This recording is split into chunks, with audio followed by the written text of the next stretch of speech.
Okay, so in this presentation, I'm going to explain about multilateral environmental agreements and also their protocols and their rules, regulations.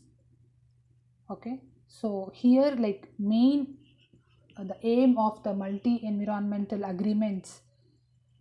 This law is to collaborate on a broad range of global environmental challenges which they are facing in different categories or in a different countries with different challenges. So to treat that environmental and natural resources, also known as a multilateral environmental agreements, that is MEAS. So here agreements are between the states, which may take the form of, that soft law setting out that non-log that logically the binding the principles which parties are to consider when they're taking the action to address a particular environmental issue, any environmental issue, particularly if they're taking and tracking that with non-legally. So that is one of the important aim of this MEAS, that is multilateral environmental agreements. And also almost all the global environmental issues that MEAs are designed to respond, including the loss of biological the diversity, adverse impacts on climate change, and also depletion of ozone layer, hazardous waste, organic the pollutants, and also the marine pollution, trade in the endangered the species, and destructive of the wetlands. These are all the major environmental issues which we are all facing. So that should be avoided. So that agreements and protocols should be taken. So there is a one mechanism which is called Clean Development Mechanism. It is a cooperative mechanism which is established under the UTO protocol. So has the potential to assist different countries in achieving these development activities, that is a sustainable development, by promoting this environmentally the friendly investment from the industrialized country governments and also in the business. And here, like India is holding a second position after the many countries, like the China is hosting the Clean Development Mechanism, that is CDM projects in the world.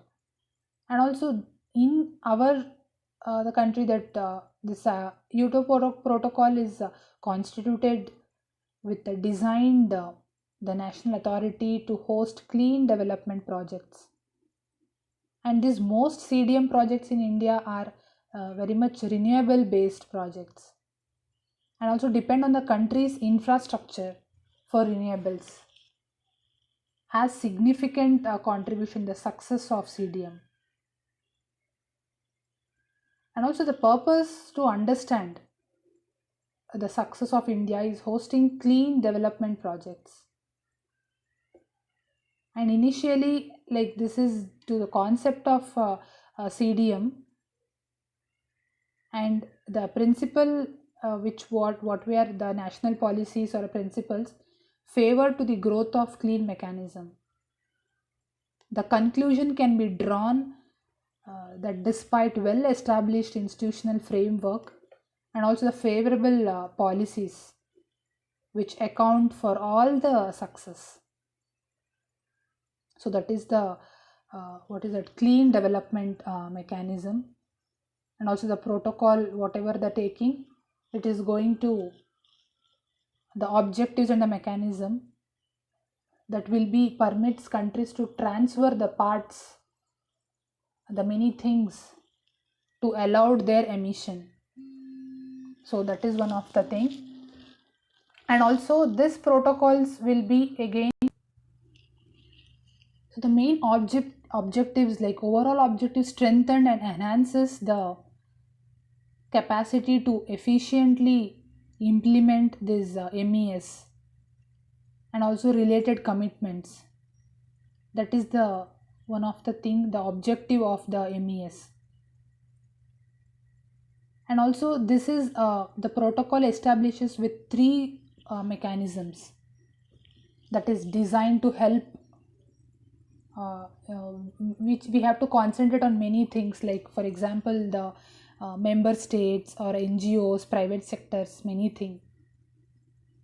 And also these protocol establishes with the very much cooperative mechanism designed to help industrialized countries, that is to reduce the cost of meeting their emission targets by achieving the emissions reductions at the lower costs in other countries.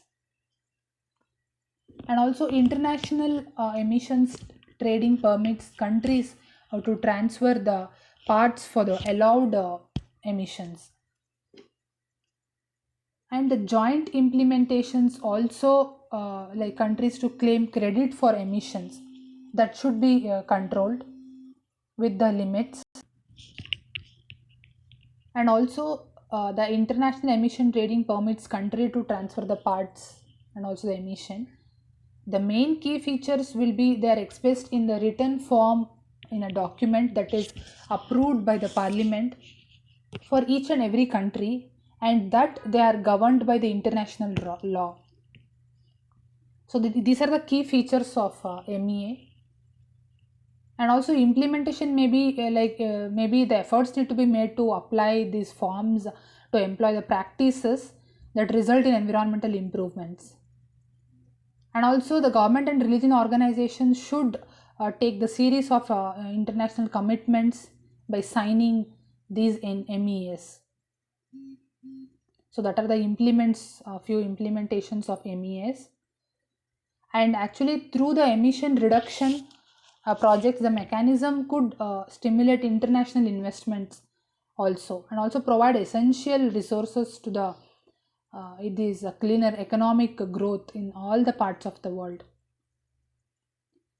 And concerned with that our CDM in particular that is the aim is to assist the developing countries, mainly developing countries, to achieve the sustainable development by promoting the environmental friendly investment from industrialized country governments and for all the businesses.